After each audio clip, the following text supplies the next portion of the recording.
राज दरबारों में विदूषक होते थे। आप जानते हैं तेनालीराम का नाम आपने सुना है, यहाँ तक कि बीरबल को बहुत बार विदूषक ही माना जाता है। Roast and insult comedy, and let's face it, आमतौर पर शायद आपको एक गलतफहमी होगी कि जब उंगली से उंगली रगड़ती है तो आवाज आती है, लेकिन अगर आप ध्यान से इसे रगड़ने की कोशिश करें तो आप पाएंगे कि इससे आवाज नहीं आ रही। सामान्य स्थिति में इस अपमान को कोई स्वीकार नहीं करेगा, लेकिन अब तो आप जानते हैं कि बाकायदा रोस्ट करने के बड़े आयोजन होते हैं। क्या यह अपमान सेक्सुअलिटी को लेकर होता है? क्या यह अपमान रेसिज्म को लेकर होता है? क्या यह अपमान जेंडर को लेकर होता है? क्या यह अपमान कास्ट को लेकर होता है?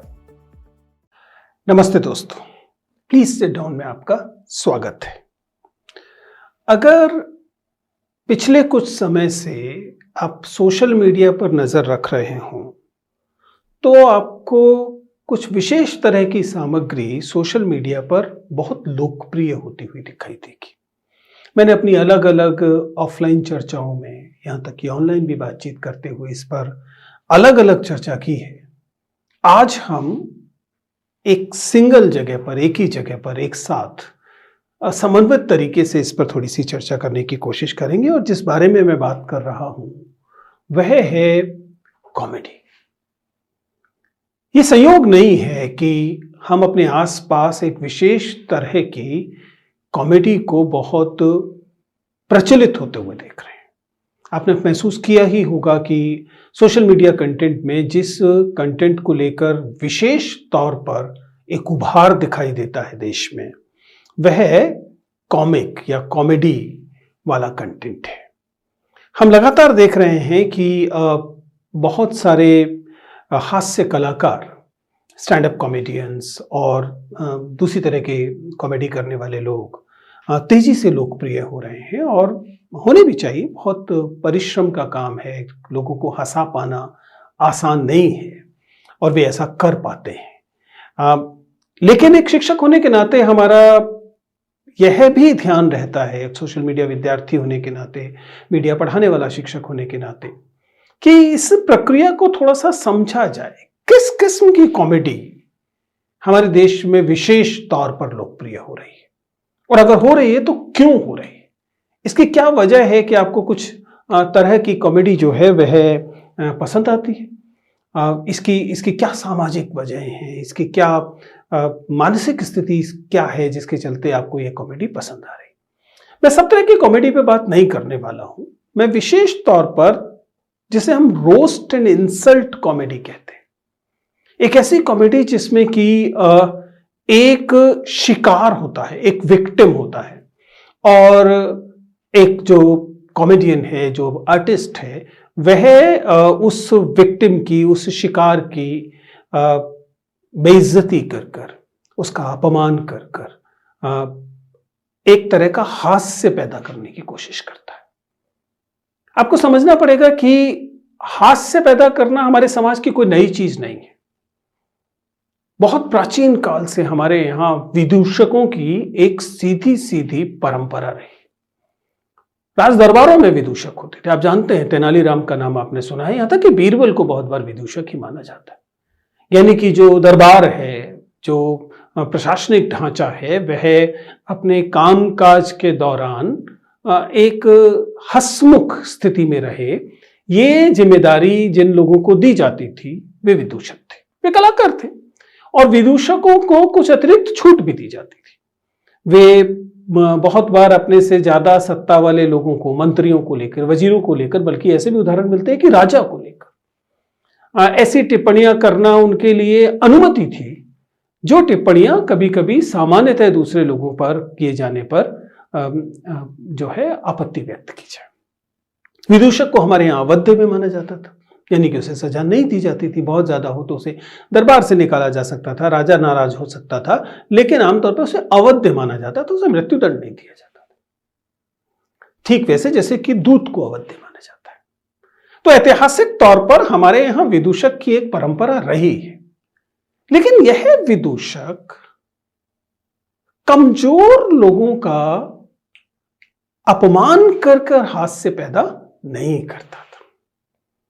अभी हाल फिलहाल में हमें लगातार बड़े पैमाने पर यह कॉमेडी दिखाई दे रही है, roast and insult comedy, and let's face it, हम लोग जब किसी को इस बेचारगी की स्थिति में देखते हैं, उसका मजाक उड़ाया जाना देखते हैं, तो हम में से अधिकांश को इस पर हंसी आती है। आज की इस छोटी सी चर्चा में हम इसी हंसी को पकड़ने का प्रयास करेंगे।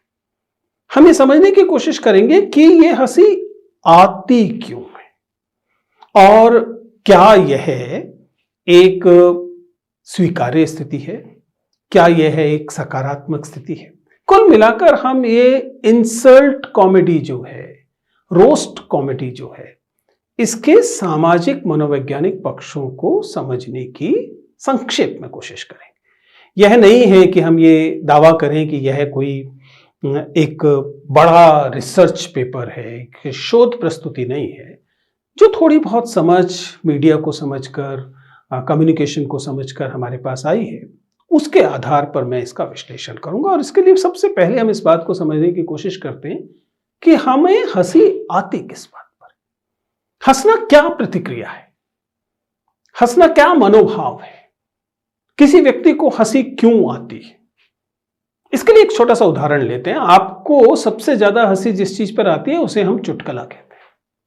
जरा सोच के देखिए कि चुटकुले को चुटकुला क्यों कहा जाता है।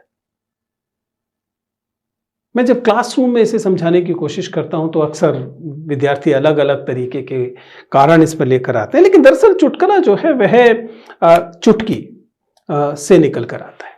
और इससे एक इंटरेस्टिंग सवाल यह बचता है कि क्या आप जानते हैं कि चुटकी से आवाज क्यों आती है? सोच के देखिए, चुटकी से आवाज आती है, आप चुटकी बजाते हैं और आवाज आती है, लेकिन ये कहां से आ रही है?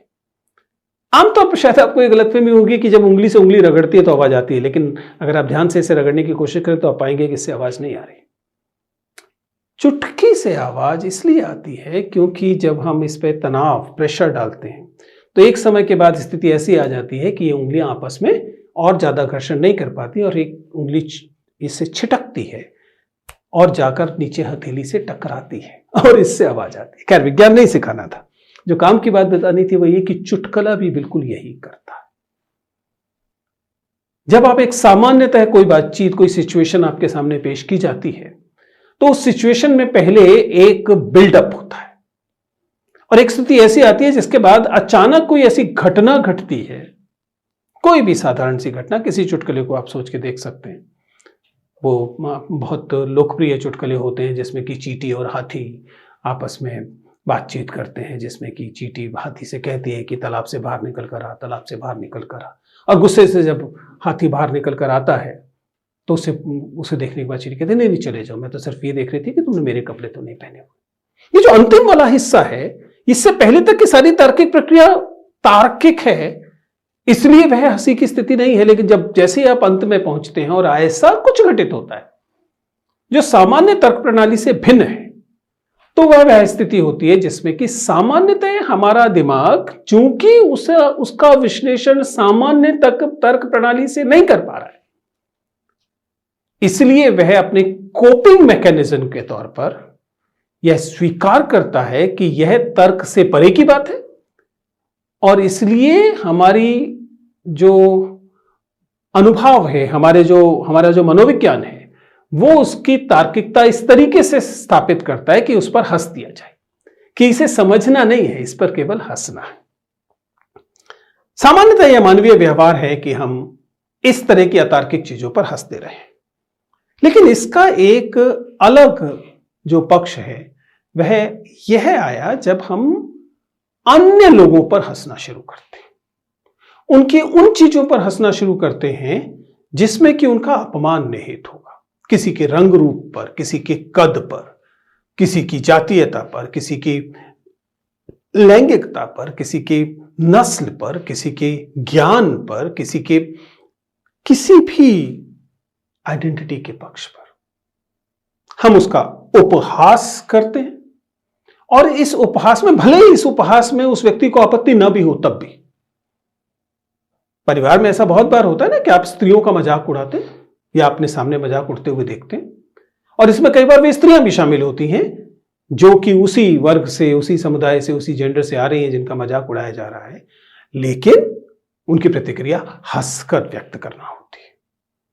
यह जो शिकार द्वारा अपने ही उपहास में शामिल होना है, इसका भी एक संक्षिप्त विश्लेषण करने की जरूरत है। लेकिन कुल मिलाकर हम आसानी से ये कह सकते हैं कि आप ये मानेंगे कि देश भर में जो अलग अलग कॉमेडी शोज चलते हैं, कपिल शर्मा शो है, तन्मय भट्ट है और बहुत सारे अलग अलग लोग हैं, शानदार शानदार कलाकार हैं।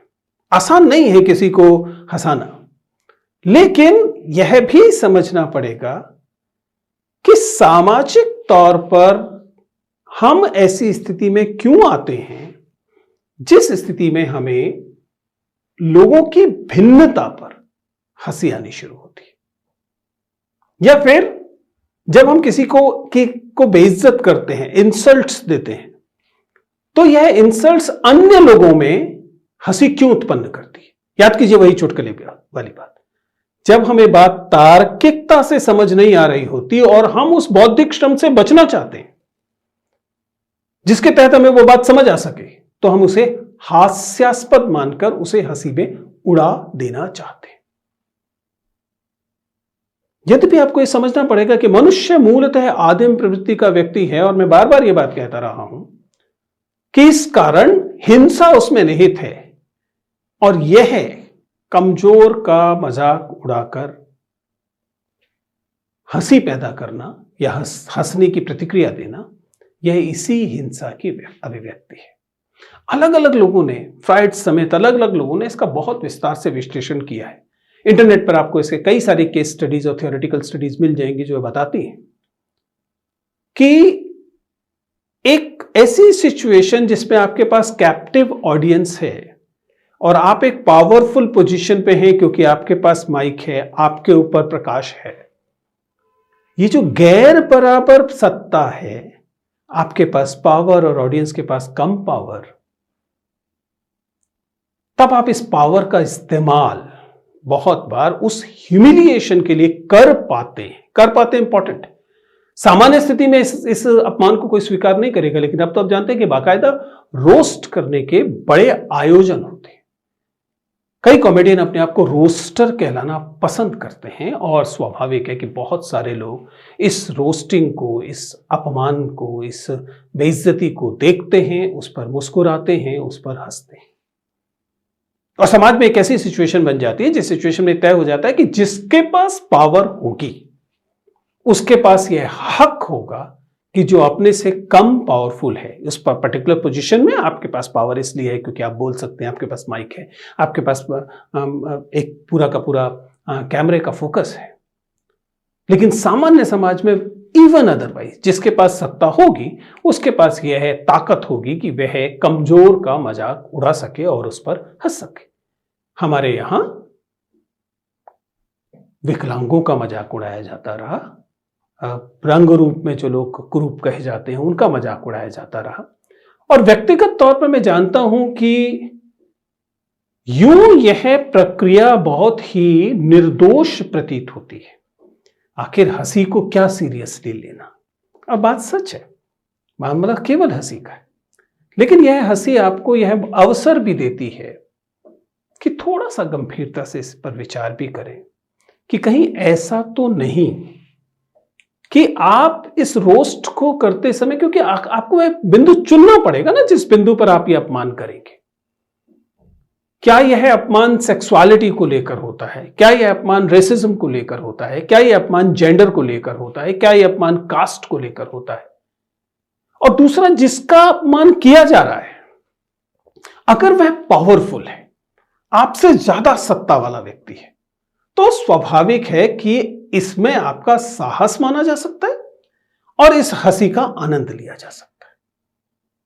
लेकिन क्या वाकई हम समाज में पावरफुल लोगों का मजाक उड़ा रहे हैं या पावरफुल लोग मजाक उड़ा रहे हैं? यह एक भिन्नता है जो अतीत के हमारी विदूषक परंपरा को वर्तमान हमारी रोस्टिंग और इंसल्ट परंपरा से भिन्न करती है। यह महत्वपूर्ण है कि हम कभी कभी इस पर थोड़ा आलोचनात्मक नजर भी डालें। हम स्वयं पर भी यह सवाल उठाएं कि क्या ऐसा हो सकता है कि इस वाली परंपरा को थोड़ा विराम दिया जाए, या एक आसान सा तरीका जो मैं बताता हूं चलिए, किसी बात पर आपको हंसी आ गई, हंसी आ जाने पर किसी को क्या दोषी ठहराना, लेकिन हंसने के बाद ही सही इस बात पर विचार करें कि क्या यह हंसने लायक बात थी? क्या आप वाकई इस पर हंसना चाहते थे? अगर इतना भर आप कर पाएंगे, ये बहुत बड़ी प्रक्रिया की बहुत अहम शुरुआत होगी। तब आप पाएंगे कि ऐसा जरूरी नहीं है कि हंसने के लिए यह हिंसक बेइज्जत करना और रोस्ट करने जैसी प्रक्रियाओं को ही लागू किया जाए। हंसना इनके बिना भी संभव है।